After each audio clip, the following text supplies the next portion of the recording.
Today, I'm going to be making a wild berry crumble, and it's going to be gluten and dairy-free. Delicious. These are the ingredients that you will need to make the filling.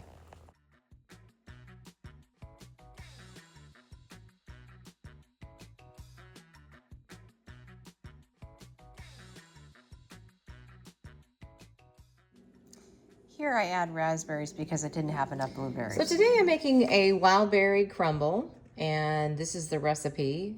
We just got back from an Alaskan cruise, and it's really good. And when I was originally doing the recipe, when I did the quick video you saw before, I was just gonna half it. Well, I halved the berries and kept everything else the same. So then I added some raspberries. So this is how you make the filling. The first thing that you do is you have 6 cups of your fresh berries. It can be blueberries. Mine are blueberries and raspberries.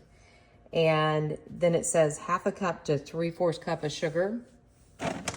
I did 1/2 cup of the sugar in the raw. And then the next part of the recipe says 2 tablespoons of all-purpose flour.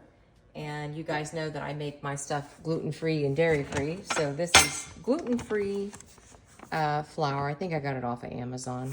It's really good stuff. And so that takes 2 tablespoons of that.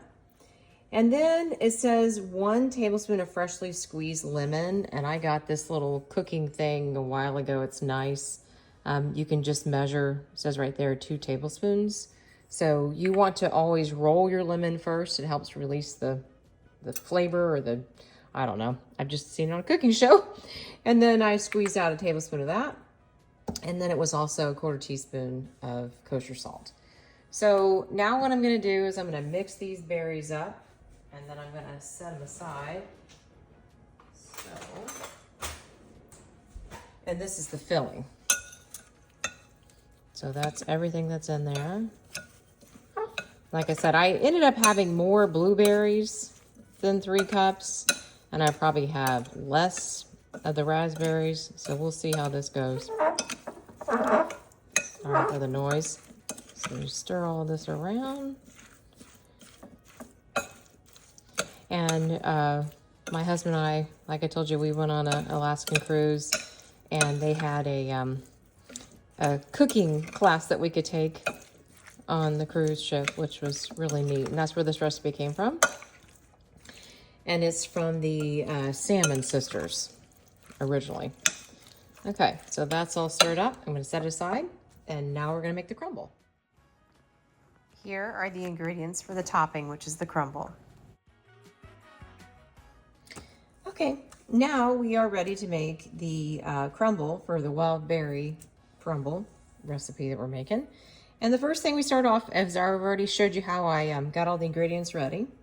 So we have 1 cup of flour. Remember, I'm using gluten-free flour. So you put that in your bowl. Next thing is you have 1/2 cup of rolled oats, and these are gluten-free. Put those in there. And then you have 1/2 cup of packed brown sugar. I did not have enough brown sugar, so I added that raw sugar. And then the next thing we have is a 1/2 teaspoon of vanilla extract. Might need to get my little spatula out.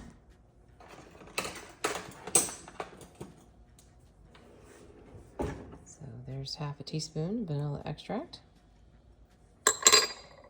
After that, we have 1/2 teaspoon of kosher salt.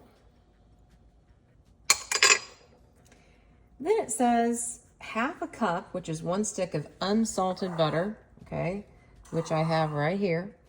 And it says that you can use your fingers, or you can use one of these, and it is called a pastry cutter. So I will be using a pastry cutter. So you can first go ahead and start mixing this if you want to. Doesn't really matter. And again, this is a recipe. It is from Salmon Sisters. And this is a gluten and dairy-free, basically berry crumble. And I like to have it on my almond ice cream or dairy-free ice cream. It's really good. Nice treat. So I'm mixing all this together first. Really good. Now it says, like I said, that you can use your fingers if you want to. A lot easier if the butter is softened. So there's my softened butter. And I'm going to take my little pastry cutter. And it takes a good amount of time to do this. So I'm going to now do it on fast speed.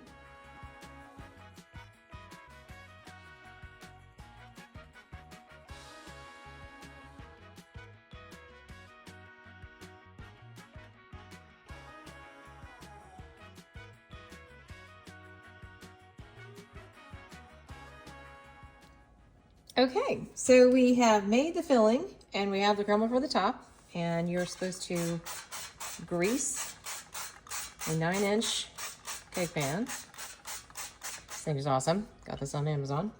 So you get it all greased, and next thing you know, you take your berries you've already had ready to go. I'm going to stir them one more time. I'm going to evenly put them over here in a 9-inch pan.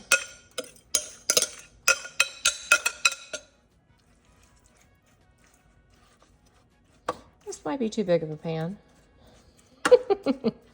All right, which is okay. To make our crumble nice and crunchy. Okay, the next thing is you take your crumble and you sprinkle it over. And it did take a while to use that little pastry cutter. You can use your hands if you want to.